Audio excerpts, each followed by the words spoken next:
Welcome to Christian Parent Crazy World. I am your host, Catherine Seegers, and in today's episode, we will tackle this very practical question.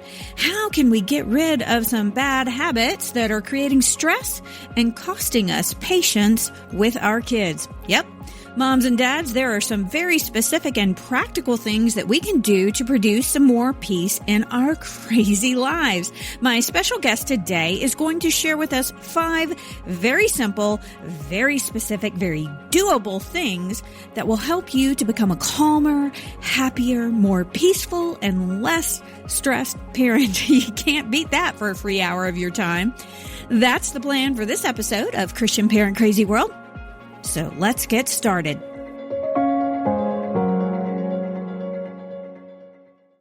At Thrivent, planning your finances is bigger than money. It's a way to support the people, causes, and community you love. Because helping you put your faith into action is at the heart of what we do. Thrivent, where money means more. Connect with us at Thrivent.com. You know, the Bible tells us, I will bless those who bless you.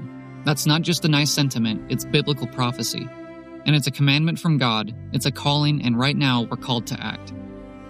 The teachings of the New Testament are deeply intertwined with the Hebrew Scriptures. As Christians, we are called to honor and respect this shared heritage. The Apostle Paul reminds us in Romans 11:18, do not consider yourself to be superior to those other branches. If you do, consider this. You did not support the root, but the root supports you. Supporting the people of Israel is more than a belief. It's a biblical mandate. By partnering with the International Fellowship of Christians and Jews, IFCJ, we can live out this calling together. Just as the fellowship blesses God's children, we know that you will be blessed too. Learn more about the fellowship and how you can live out your faith, bless Israel, and be blessed in return. Visit ifcj.org today. Again, that's ifcj.org. Be the blessing, live the word, answer the call.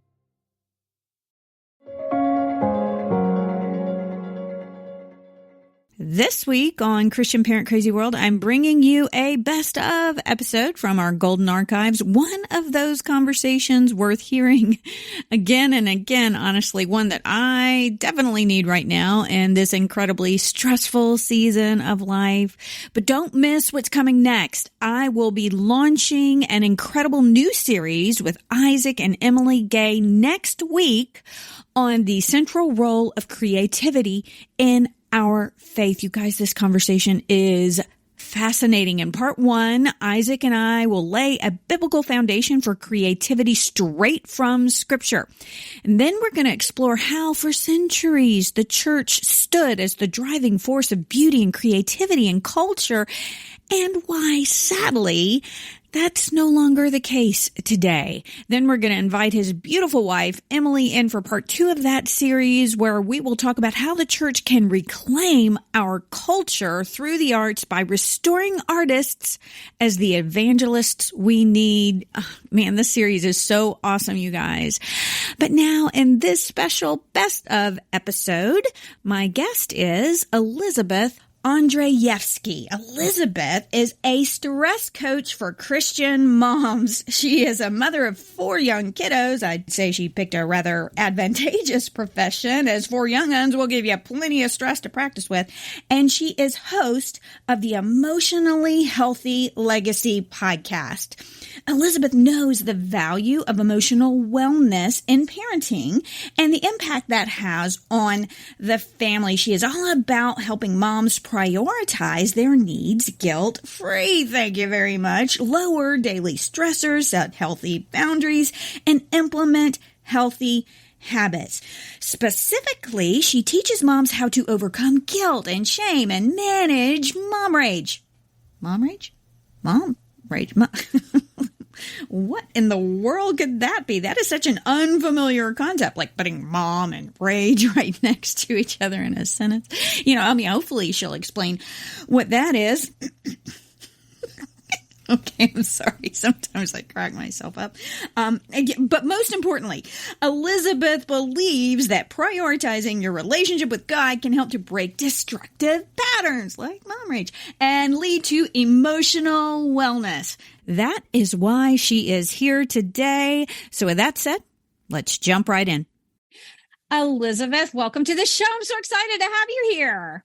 Yay, I'm so excited to have this conversation with you. We finally get to have it. I know. I feel like we are a bit of a trapeze artist today working without a net, because you usually like to podcast when your kids are in school in the school year, but they're out for the summer and you've got a couple of them at home. And I like to podcast when my husband is off so that I can clear the house. And right now I've got 5 kids here and a puppy. You've got a couple of kids at home, one napping. So FYI, mamas and papas, you may hear a little background noise today. We're flying dangerous here without the net, but it's kind of stressful. Good thing, Elizabeth, you are a stress coach, right? Yes. Perfect person here on board with me today. Now, stress coach is something I think that most of us Christian parents in this crazy world could definitely use. I know that I could certainly use one, but tell us a little bit about yourself and your family and how you came to be a stress coach for Christian moms. Yes. So I live in Florida. And I have 4 kids, 3 boys and a toddler girl. And I am a stay-at-home mom, for the most part. And then I work from home a little bit. I have my own podcast called Emotionally Healthy Legacy, and it's all about stress management, burnout, overwhelm, and specifically moms who are struggling with anger towards their kiddos. And my oldest is 8 and my oldest is 11. And then I have an 8-year-old, a 6-year-old, and a daughter who turned 2 today. So house is full of energy and noise. It is often super loud here and energetic. My toddler is in the stage where she gets into everything. She climbs the counters. She can get out of her high chair. She's just like a little fireball. My mom calls her like a little propeller. She just like runs so fast. This morning, she noticed that the front door was unlocked and she literally just like runs across the yard, runs across the street. Thankfully, our street is like super quiet, but like I literally have to chase after her. She's so fast. So I became a stress coach for Christian moms because I was struggling parenting when I had 3 boys at the time. And I ended up going to counseling. A mentor of mine recommended for me to go to parenting counseling. I found a counselor that was not faith-based, but I was introduced to connective parenting, like creating connections with your kids, having that emotional connection with them, and teaching your children how to emotionally regulate and manage their emotions. Except I really struggled. Like I thought, okay, I had the session. Everything sounded great in theory. I would go home and I try to implement what I learned, and I get triggered and frustrated and angry, and everything just goes out the window. Like literally, it seems like my mind just would go blank, and I would just go back to my old ways of reacting, yelling, threatening, raising my voice, like having that attitude, frustration. And I just did not like how I was showing up as a mom, like towards my kids. I felt like most of the days I was like often frustrated, agitated, and overreactive. And I know that that's not how I wanted my kids to remember me as a mom. Yes, I had my struggles with mental health, but that was already past that. I was not struggling mentally in a sense at that time with hard things going in my life. It was just, I feel like for me, when I started learning more about this, I just was not prioritizing my well-being, and I was constantly just putting my kids over everything. And so what happened was I was going to therapy. It wasn't helping in the sense like at home.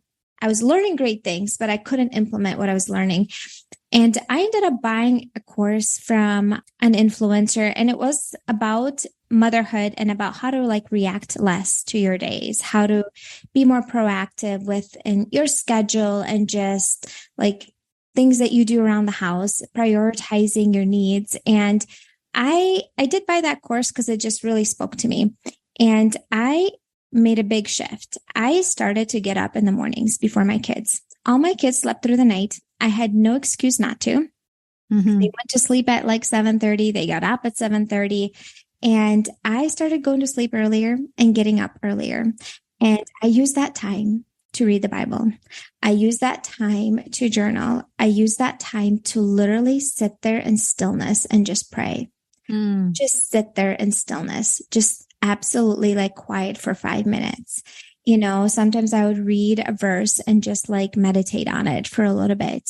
Sometimes I would just lay on the ground with my feet up the wall and literally just like imagining floating in calm water and just like God from heaven, like the sunshine shining on my face and just like cleansing me. And just from any like negative thoughts or just, I guess, anything that's like unpleasant or hard, you know, and just like inviting God into my day. And I noticed a humongous shift in how I was showing up as a mom. I was able to use that time also to kind of get ahead a little bit of my day. I was able to, you know, move my body sometimes, not always, but I would eat breakfast before my kids would get up.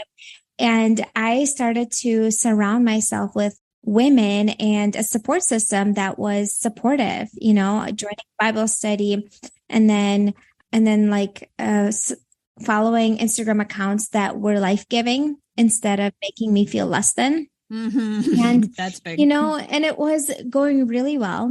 And then COVID hit. And then everything just felt like it was harder because you're stuck at home inside with the kids.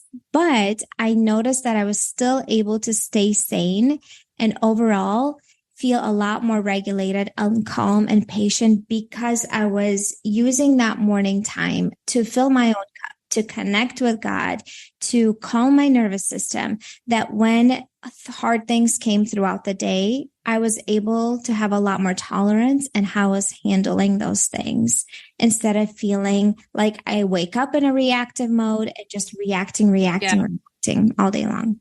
That is so good. Yes, I'm going to try that technique of lying on my back with my feet up. I think that sounds really good. And just the silence and just giving yourself some time to connect with the Lord. Okay, I just have to add this in. You're from Florida, but you don't sound like you're from Florida. You're from Minnesota, right? You got that Minnesota accent. I love that accent. Yes. It's so great. We moved to Florida a year ago, but as this story was unfolding, I was living in Minnesota, near our family, and my husband is Russian. My parents are Ukrainian, so I'm technically Ukrainian. I was born in Latvia, which is in Europe. So I have a mixture of all these things in my background. I moved to the States when I was 9, but yes, so I grew up in Minnesota for a big chunk of my life, and we just recently moved to Florida to be more in warm weather. But right now it is July and it is nasty outside. Yeah, we try to stay inside most of the day. Oh, I love your accent. As an actor, I always loved getting around people with really cool accents. And I used to work with someone. Where was she from? I think she was from Minnesota all day long. I used to hear her in the next cubicle. She was like, oh yeah. Oh yeah. You're not quite like that, but she had such a beautiful, quaint little accent. But okay. So you have 5 habits that are creating stress and costing us parents patience with our kids. And I am waiting on a bated breath to hear what these are so I can get some more really great techniques on how to be more patient with my kids and how to de-stress my life because I need it. Yes. So I have like a list of a ton of them, but I will mention just 5. And okay, if you want to, we can mention more as well. I'm going to take notes here. Yes. So the first one is part of my journey that I already shared with you. What is sleeping in until the last minute and not getting up before your kids. That will create stress for you. When we wake up, our stress hormone is at its highest. And if we wake up hearing our kids scream and fight or needing something from us, and we just jump into our day without kind of having even 5, 10, 15, 20 minutes to just decompress, breathe, pray, invite God into our day, like we will be a lot more reactive. You will feel like you're falling behind on your day and you will feel reactive and more impatient with your kids. And everyone I've talked to who says, oh, I'm just not a morning person. That's me. Try it. Try it for 30 days. I promise you, you will notice such a big difference in your life that you will think back, like, how did I do it before that? Like right now, if I skip a day, I notice it. I notice how I show up during the day. I can do, skip a few days and still, notice a little, but if I skip more than that, oh, it's showing up for me big time. I notice that I'm a lot more agitated and short and snappy with my family. And it's not anything they're doing differently. It's that I feel like I'm behind in my day. I feel reactive. I haven't had a moment to myself. And so getting up in the mornings before your family, that is one thing that you can do that will increase your patience with kids. And do not be on your phone. Do not. Again, be on your phone. Use that time to either just sit in silence and pray or read the Bible. You can listen to worship music. Or you can, this is another healthy habit that is or a bad habit. If you don't do it, you can journal. Journal to process your emotions. Yes. So oftentimes we try to suppress it. Our emotions, and we just keep it in, and we feel like if we suppress it, it's going to be fine. It's just going to go away. But then what happens? It just comes out on our family members, those that we love the most. Eventually we get to our breaking point and it just spills up and not pretty ways. And we say and do things that we regret later. So journaling on a regular basis is going to help you process those emotions in a healthy way. You're releasing them out of your mind, out of your head, and on paper. My favorite way is to literally write a prayer to God. And I will just say, this and this has been happening in my life. I feel so frustrated about XYZ. This is what he said. This is what he's doing. My husband is, not helpful right now. He's upsetting me or whatever it is, instead of taking it out on him, I put it on paper, I release it, and then I'm like, I usually, as I'm doing that, and then I'm asking God to help me. First, get the yucky feelings out, the yucky emotions and thoughts out. And then I invite God. I'm like, God, can you please guide me and direct me? Show me what to do, So that is another really healthy habit that you can incorporate. So unhealthy is suppressing your emotions, and a healthy one is to release them in a healthy way. And journaling is safe. If you, feel unsafe keeping it out, I guess you can, rip it up or burn it or something. I feel safe, having my journal in my office. And yeah, that is another healthy habit. What are your thoughts on that? Oh, I love that. I'm sitting here in our classroom. That's where I podcast from. And I'm looking over, there's a stack of journals I had from when I was a lot younger. And I think somehow when we become parents, we get so busy, so crazy busy that we stop doing those things that we used to do that were really helpful. And a lot of times what I'll do, I have certain friends that I lean on when I need to really process something, but journaling, you're really encouraging me to pick that back up. I have not done it in years. But I've got years and years worth of journals from back in the day that are 20, 30 years old, but I haven't done it in a very long time. And I'm encouraged to try that again. I think it would really help, because here's what journaling is. And I like the way you put it, writing a prayer to God. Because that is your communication with the one who created you and the one who is in control of all the stuff we're not in control of. And so when we start journaling again, and I know some people, there are people who love to write, and I happen to be one of them, and people who don't. It doesn't have to be punctuated correctly or spelled correctly. It doesn't matter.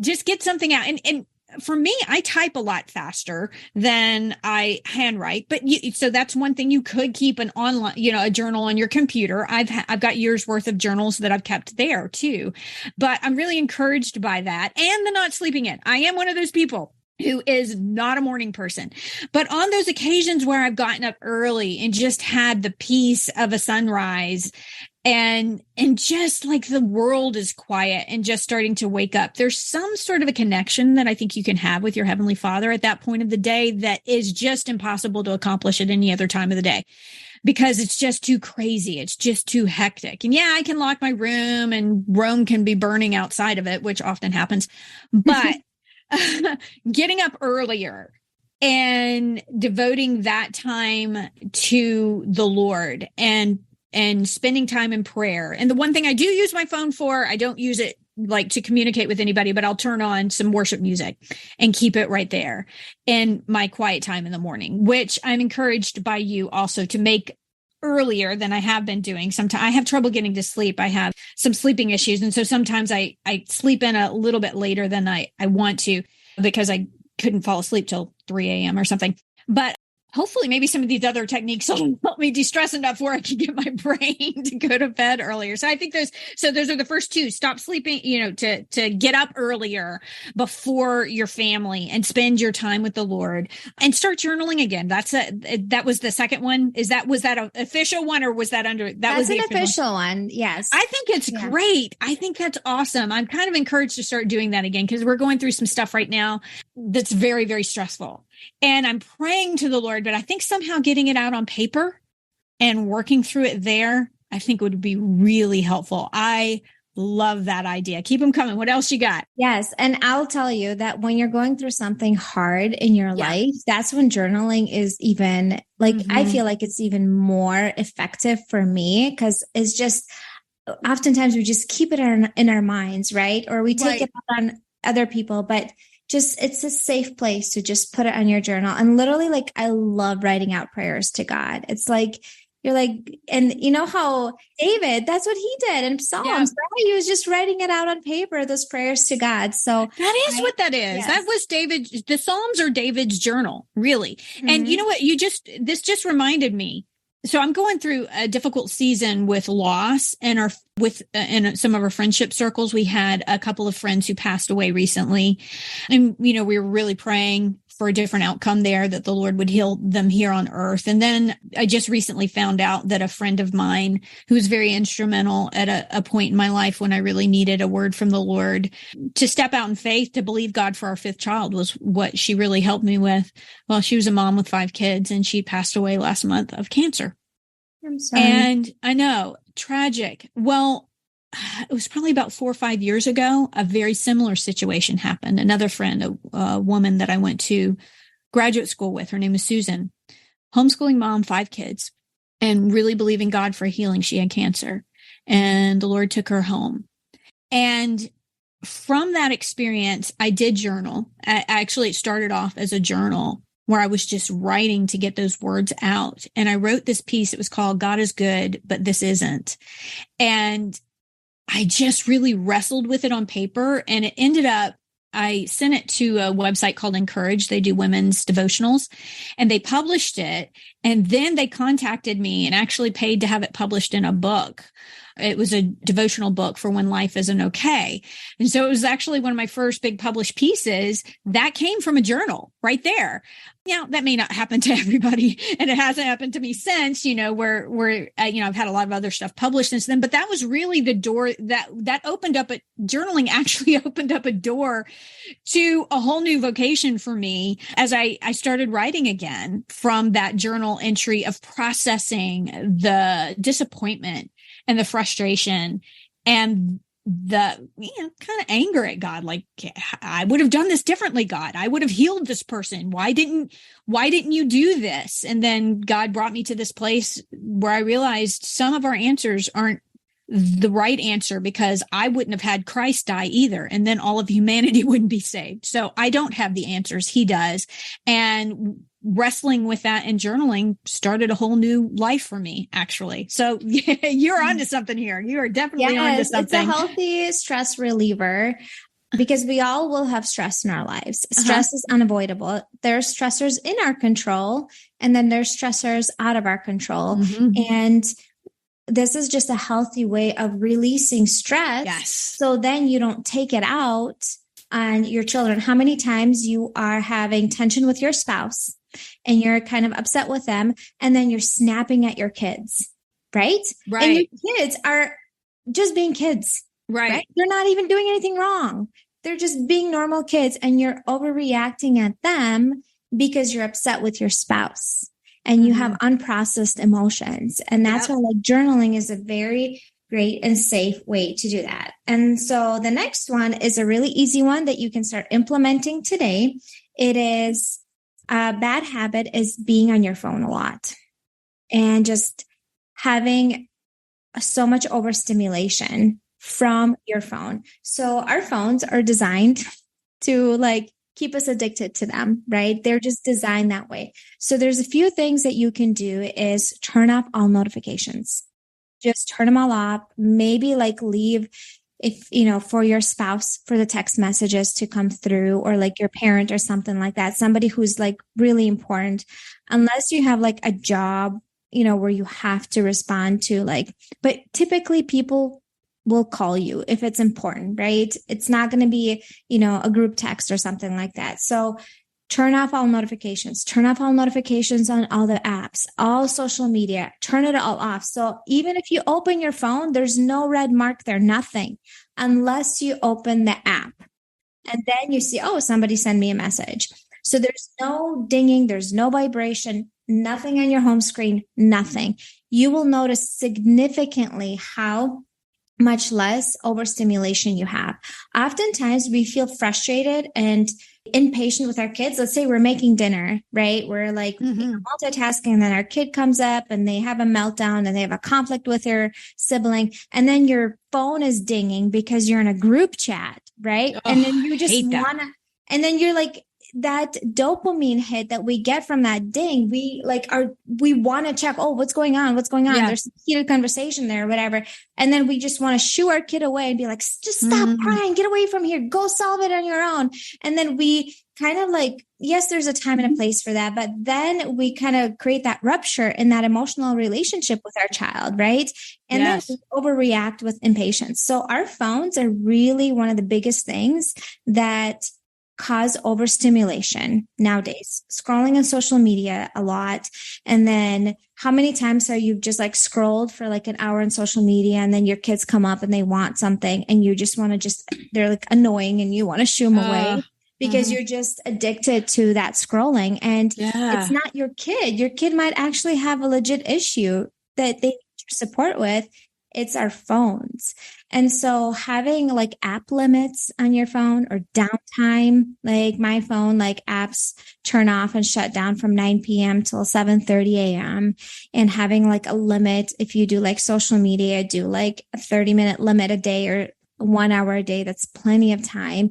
If you tend to bypass it with the password, ask your spouse to pick a password so you don't bypass it or something. But those are a few things and tricks that you can do, because that habit of being on your phone and having all those notifications on there does directly contribute to you feeling overwhelmed, overstimulated, and more impatient with your kiddos.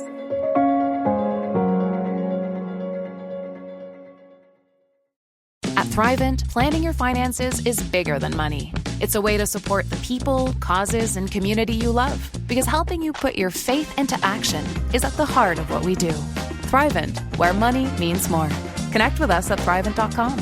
You know, the Bible tells us, I will bless those who bless you. That's not just a nice sentiment, it's biblical prophecy. And it's a commandment from God, it's a calling, and right now we're called to act. The teachings of the New Testament are deeply intertwined with the Hebrew Scriptures.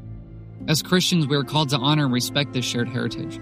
The Apostle Paul reminds us in Romans 11:18, do not consider yourself to be superior to those other branches. If you do, consider this. You do not support the root, but the root supports you. Supporting the people of Israel is more than a belief. It's a biblical mandate. By partnering with the International Fellowship of Christians and Jews, IFCJ, we can live out this calling together. Just as the fellowship blesses God's children, we know that you will be blessed too. Learn more about the fellowship and how you can live out your faith, bless Israel, and be blessed in return. Visit ifcj.org today. Again, that's ifcj.org. Be the blessing, live the word, answer the call.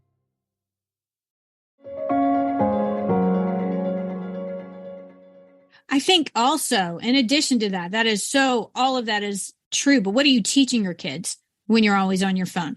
Because here's the thing.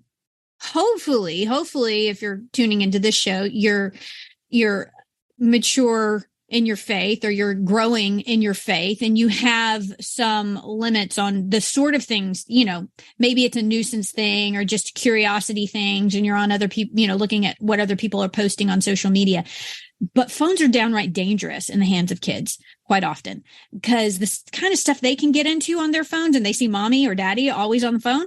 Well, that's a real problem, because they can end up in situations, whether that's communicating with people who are trying to introduce themselves to them on, Instagram or Facebook or wherever, or if they're actually looking at things, videos that are putting searing images in their minds, or looking at influencers who ought not to be the influence in their life. And yeah, we can pick and choose as godly parents good resources, good things that you can listen to and watch. Hopefully, this show and your show, or some of those things, right? We're social media influencers, so we're not saying to be out of that realm, but to limit it and to make sure that we're not having these virtual relationships and communication all of the time, instead of really connecting with the people who are in our home, who are right in front of us, right in front of our faces. Our kids, the most important people.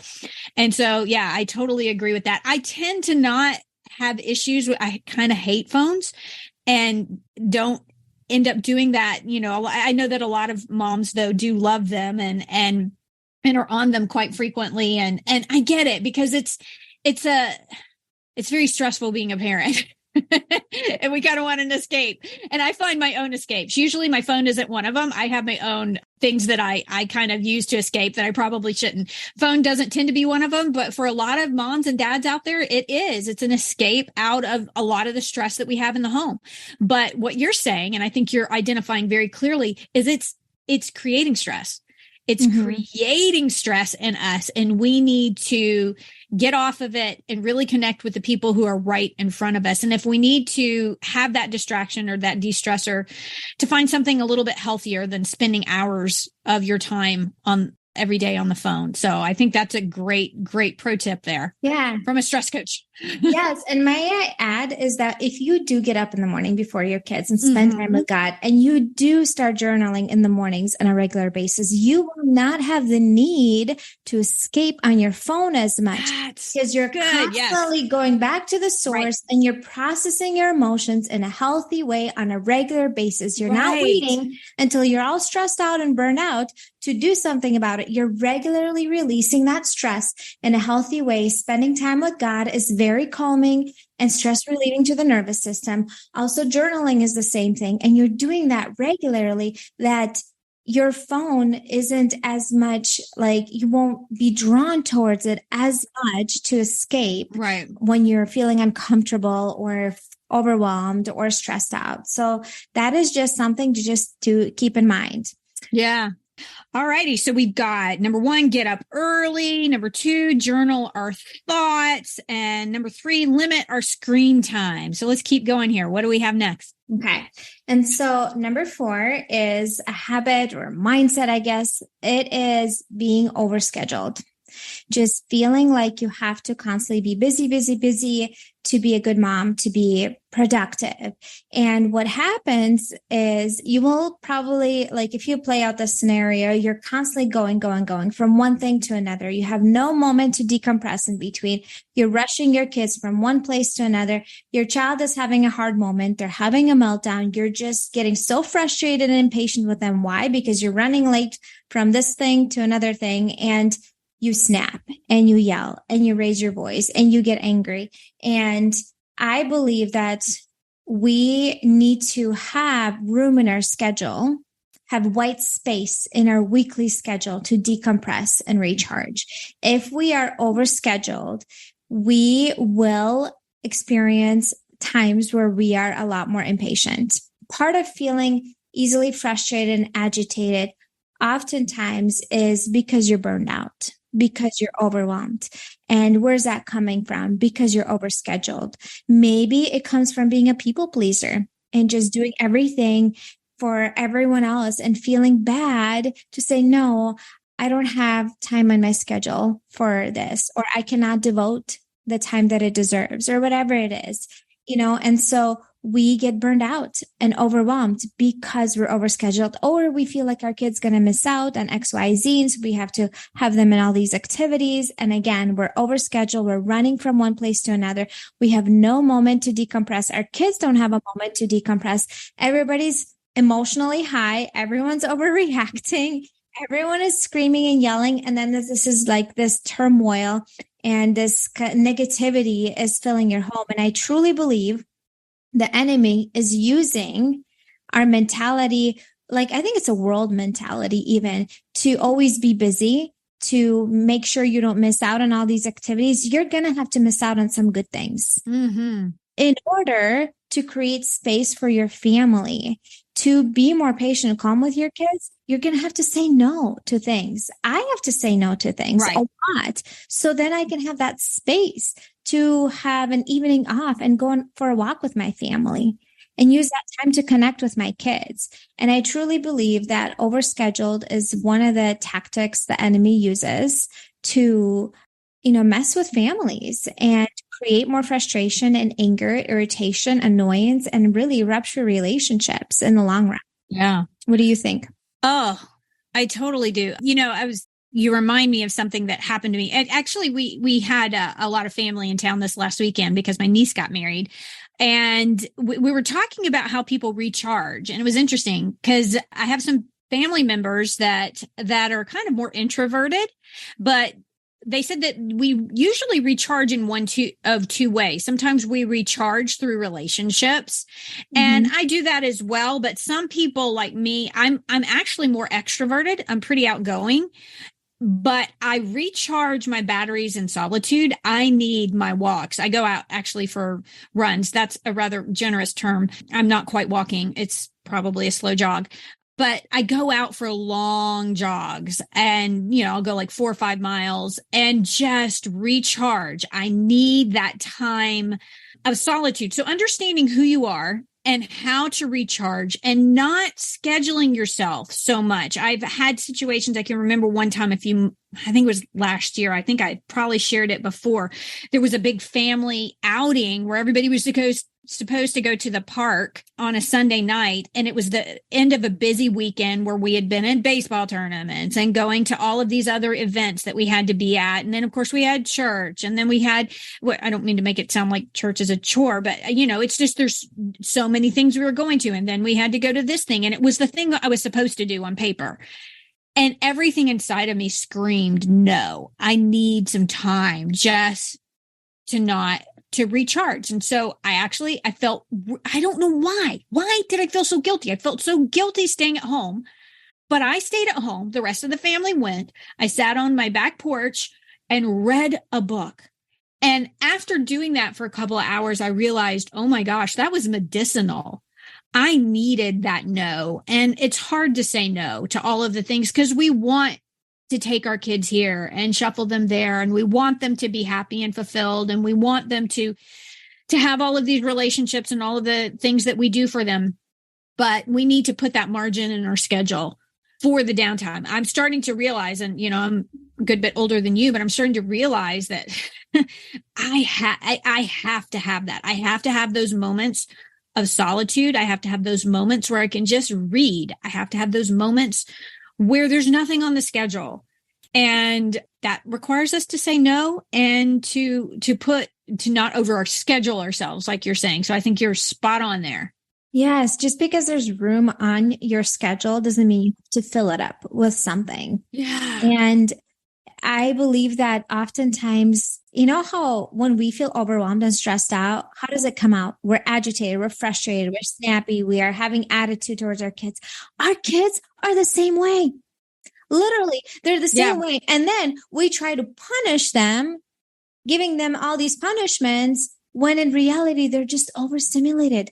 They're overwhelmed. They're overscheduled, and they need some time to decompress. I will give you a great example. We went on vacation with my family, and there was 22 of us. We rented 3 condos on the beach, and we just came back from that. And there's a ton of kids. And my sister has a baby who will be 2 in August. It's a baby girl. Her name is Lucy. She has Down syndrome.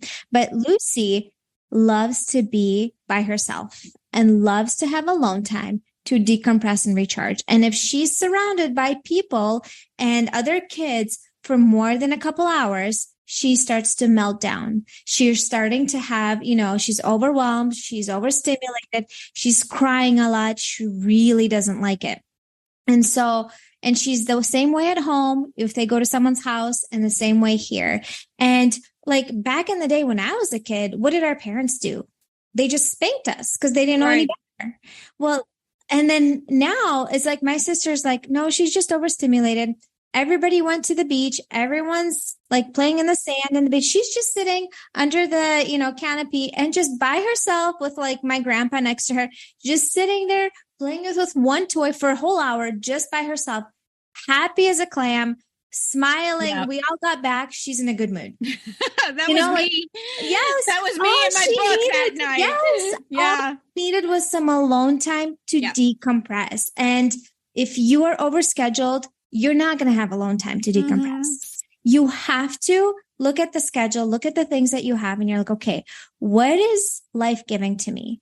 What is something that truly like gives me life, that a commitment or a volunteer opportunity or like a sports commitment that is actually serving our family? Like, what is life giving to our family and what is draining the life out of us? Something you look at your schedule and you're like, I just can't, like, oh my gosh, you feel dread thinking of going there. Maybe that's not the right thing for this season in life. Maybe you committed to it before and it was serving your family then, but it's not anymore. And it's okay to let go. And yes, we feel guilty saying no sometimes. Guess what? Feel the guilt and do it anyway. Why? Because you need it. Exactly. You need it. Because then what? You had that time by yourself. Right. You felt better. Your family came back. You were happy to see them. And you were like in a much better mood. A different person. Right? Oh my gosh. You're a much nicer person to be around. Mm-hmm. And I truly believe that's not a spiritual problem. I really think that's just an overwhelmed nervous system that needs some time to like chill, to decompress. We need to give ourselves that permission because it's like decompressing. It's like, think of it as nutrition, good nutrition for your spirit, because we've got to eat and drink to nourish our bodies, but we also need to have that downtime. I know I certainly need it in order to nourish my soul and my spirit, and constantly being on the go. When you think of like decorating, nobody wants to go in a room that's completely cluttered with so much stuff. You have to remove the stuff so you can actually appreciate what's there. Mm-hmm. And so with our schedules, we can actually appreciate all the things that we're doing when we're not overscheduled and constantly on the go. So I think that's a great tip there that I'm going to try to take to heart. It's hard in certain seasons, particularly in sports seasons. We're getting towards the summer, and we're actually doing next week. We're having the big family get away to Florida. It's just us and the in-laws and my parents. We're all going to get a big condo and hang out together. But yeah, I'm going to have to try to find some of those moments where I have a little downtime, alone time, with a book. Yes. And you know what? Like Jesus. Yes.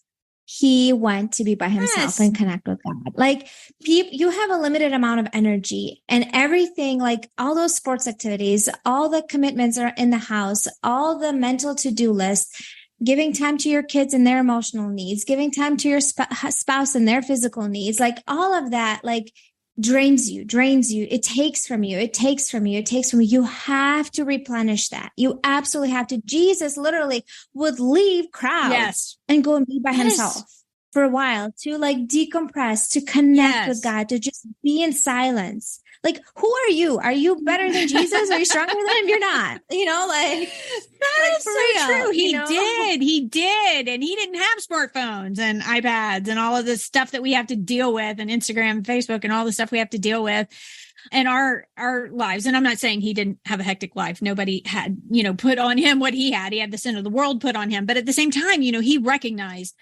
he had all of these people clamoring for him, wanting his attention, grabbing at his, his robe and just needing him. And there were genuine needs there. I mean, he was walking away from real needs, people who had health conditions and were, had major issues, demon possessed and health issues, and the woman with the blood. But he still, even despite the overwhelming needs, and there are overwhelming needs in our homes with our kids, we have to take those moments like Jesus. We need to follow his example in this. Go away and get by ourselves and build that into, look at your week. I look at my week and I'm like, okay, this morning I can go for my run. I'll put that in air quotes, my run, but I do stay out, a long time. And that recharges me so much. And here, I need to build a little time in here to read something that's not work related or school related for my kids, and just take a little time to recharge the batteries. That's excellent advice. So what else do we have? We have one more.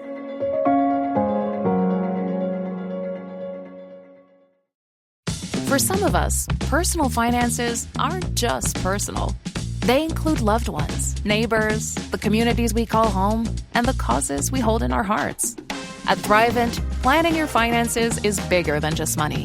We help you put your plans into motion and faith into action so you can do more for the ones in your heart. Because sometimes all you need to make a difference is someone to help you make it happen.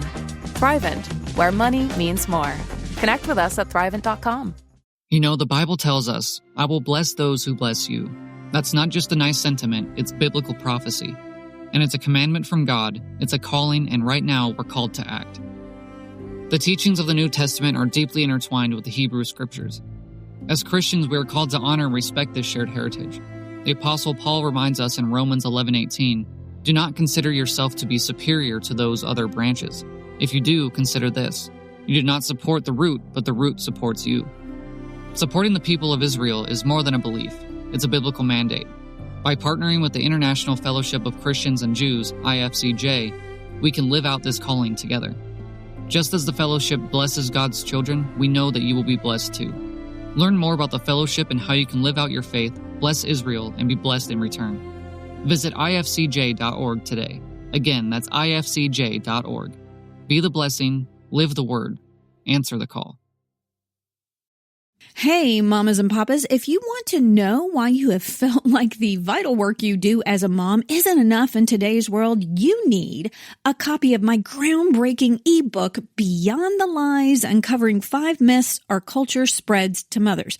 In this free download that will take you about 20 minutes to read, I condense years of research into an inspirational guide for moms that counteracts every lie our culture says about us with a corresponding truth from the heart of God for mothers. So subscribe at CatherineSeegers.com. That's Catherine with a C, and you will receive Beyond the Lies, Uncovering 5 Myths Our Culture Spreads to Mothers for free. And now back to my conversation with Elizabeth Andreyevskiy. Yes, I'll do one more. I was going to do another one, but I switched it up. Okay. And because you were talking about going for a run and recharging, that requires support, right? That requires support from your spouse. That sometimes requires support from your kids. Right. That requires you communicating. So a bad habit would be trying to do it all by yourself and thinking you're superhuman and asking for help and be like, hey, can you please put the kids to sleep tonight? I really need some time to myself. I had this a few weeks back and I told my husband, I'm like, okay, I put the baby down. Would you please make sure the boys do their chores and put them to bed? I really need to go for a walk by myself. The kids were home with me for 3 weeks after, school was out and you feel it, when you have your kids in school full time and then they're home with you, and you're the primary taker, and I'm an introvert. I'm highly sensitive. I feel it. And so I told my husband, I'm like, hey, I just need to go for a walk. And I went in our neighborhood and I made some loops and I have a voice messaging Voxer app that I have a few friends here that are also podcasters. We just keep up with each other. And we just did some life updates. And so I was able to verbally process and having those life-giving friendships that you just process, but also just being by myself without having my kids pulling at me and needing and all these needs, right? But I had to ask my husband for support. And I had to be like, hey, I need your help. Please help me out. Sometimes if he's not available, my older kids, my oldest son, I'd be like, hey, watch the baby. I'm going to go to my room for 10 minutes. I just need to lay in the bed with my eyes closed. Like I'm overstimulated. I feel overwhelmed. Like I just need to be by myself a little bit. I will communicate that with my family. I will ask for help. If you are a single parent, like there's women in your church. If you're listening to the show, you're Christian, right? There's women in your church who are elder women whose kids are out of the house. Yeah, they're probably lonely. That would be more than happy to come over and help you with your kids and just literally watch them for a couple hours while you just go and have some time to yourself. Like go to a coffee shop and read a book. Like there's women who are in a season in life that are more than happy to serve you. And they're able to do that out of abundance, not because they're overwhelmed and they're just saying it out of guilt. They're actually able to do that. They can bring you a meal. They're more than happy. That's how they serve God right now in this life. So like there's people in your life that are willing to help you. You just need to ask. Yeah. When you were saying that, the thought came to mind, just don't be the hero. Don't think that, and when I say that, I mean, don't think that you have to do it all and that you don't need help. God has designed us. God has designed us to need one another. And when you were talking about the elderly women, you're presenting them an opportunity to be blessed, because a lot of these women, sometimes I have, I know some of these women in my Bible studies, a lot of them are lonely. A lot of them have their families, their kids have moved out, their grandkids have moved out. And while they help there, they, their spouse may have passed, or even if they have their spouse there, they're, lonely in their home and would really be blessed by the opportunity to be useful in that way again. And what it takes, I would say, if you can't see who those people are that you could ask for support, and just ask the Lord, get on your knees and say, Lord, I don't see who I can ask for support, but bring someone to mind, or bring someone to me that I don't even know yet. But you probably don't want to leave your kids with a stranger, strike that. But someone that you can trust, maybe someone you just hadn't thought about for a while, but the Lord can bring those people to mind and bring the aid that you need to give you the support that you need in that time. Because I know, and there are families I'm thinking too right now. I've known people over the years. Thankfully, my kids don't have major issues in terms of health or something, but I know families, friends. I can remember one time some friends came in town to celebrate an anniversary, and they had a teenage son who was profoundly disabled. And he was very mobile, but mentally and physically kind of impaired. And that they were staying in a hotel, and I offered to just come over and help with their son. And they had a daughter who was two other kids that were more able, but they just needed someone to stay there so they could go out and have dinner, just in the hotel, go have dinner.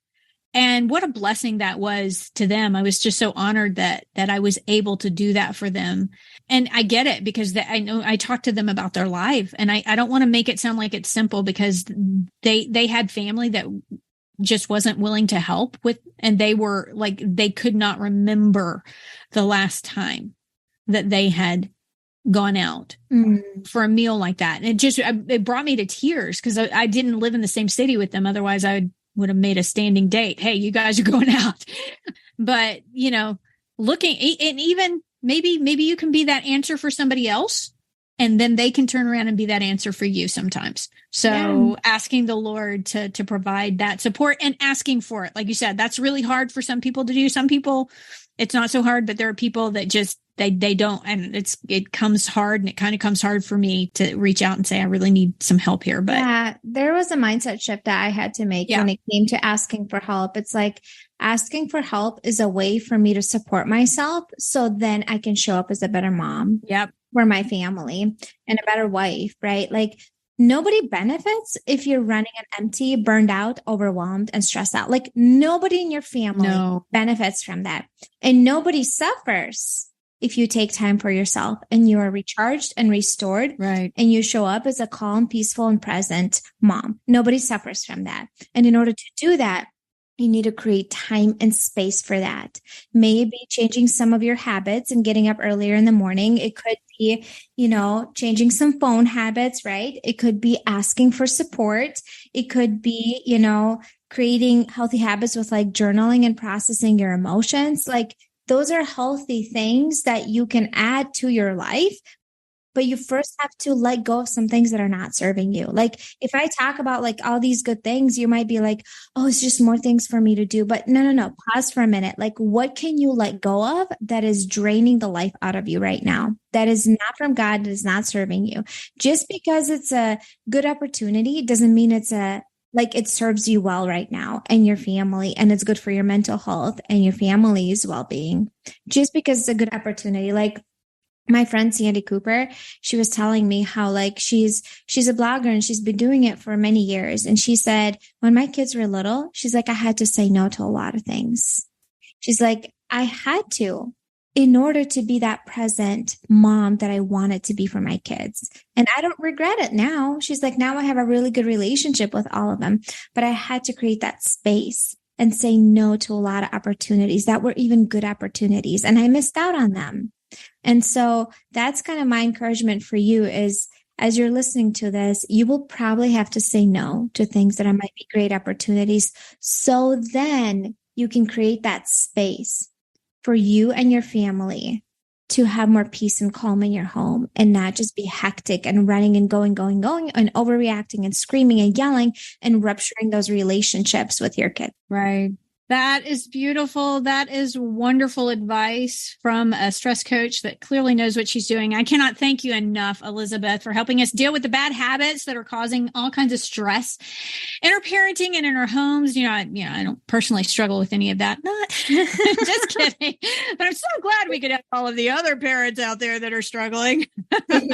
No, I'm really you have so encouraged me today. I've got some, just the wheels are turning in my head of things that I know that journaling thing. I think I absolutely need to start out with that and making it. I always do spend time with the Lord in the morning, but really making that effort to get up a bit earlier and spend that quality time before my kids are up and knocking on the door and coming in and interrupting. And I'm having to say, hey, go in the other room. No, if I'm up a little bit earlier, that time will be free for them. There's so many good things here, and definitely making that margin in my life for a little bit of recharging time and all the other things, limiting screen time and stuff. My problem is probably being on my computer writing so much. That's more of my screen time. But I can't thank you enough. Why don't you share with our listeners? Please let us know more about your podcast, your ministry, and how people can get in touch with you and maybe get a stress coach in their life. Yeah. So I have one-on-one coaching opportunities because I truly believe that in order for us to have a transformation, we need that support. And it's so easy to just listen to a podcast and be like, oh, this is awesome and great, and go home and go back to your old ways of doing things. Right.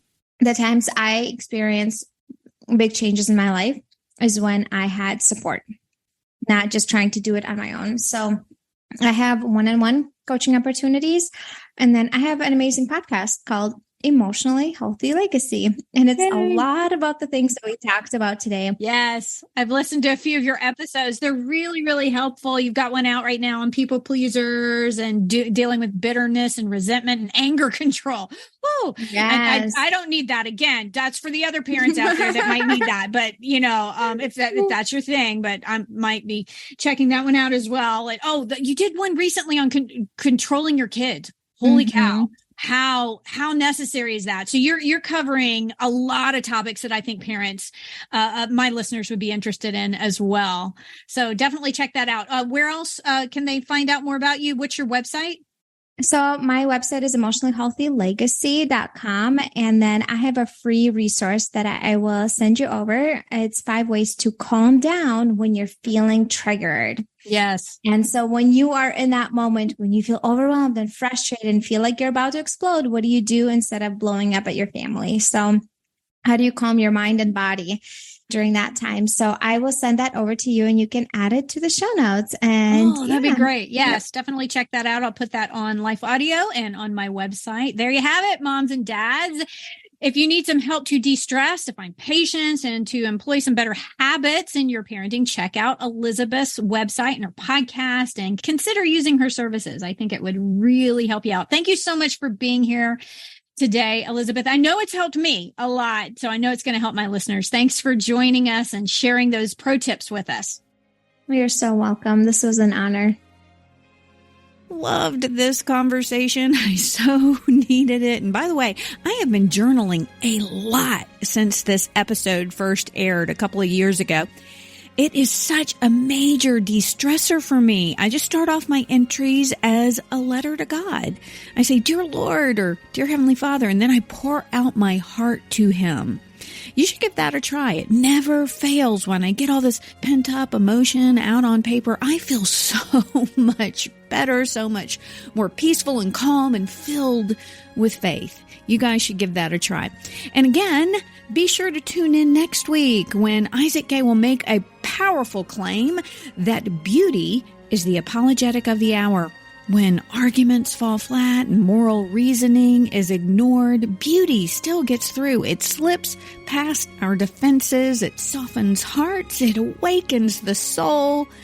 And it just might be the bridge that draws a skeptical, hurting world or child back to Christ. Trust me, you do not want to miss this conversation.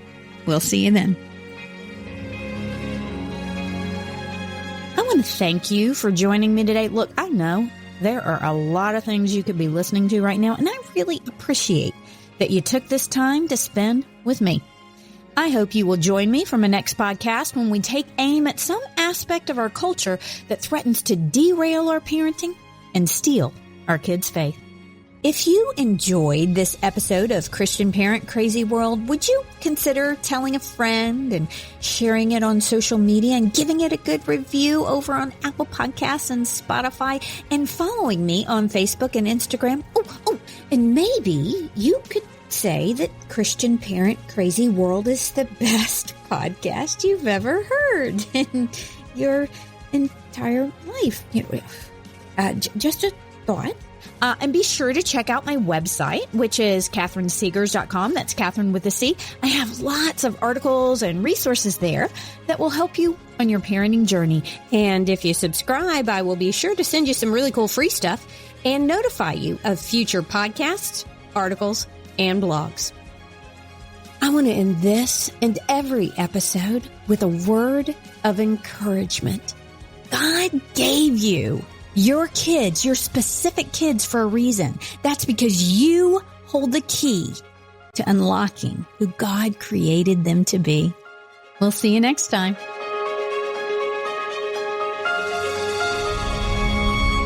Christian Parent Crazy World is a production of Life Audio and Salem Media. If you liked what you heard today, please take a second to rate and review this podcast in your favorite podcast app so that more listeners like you can find the show. For more faith-filled, inspirational podcasts, visit us at lifeaudio.com.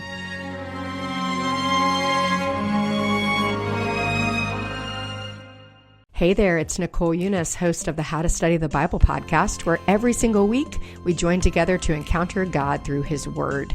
You can subscribe at lifeaudio.com.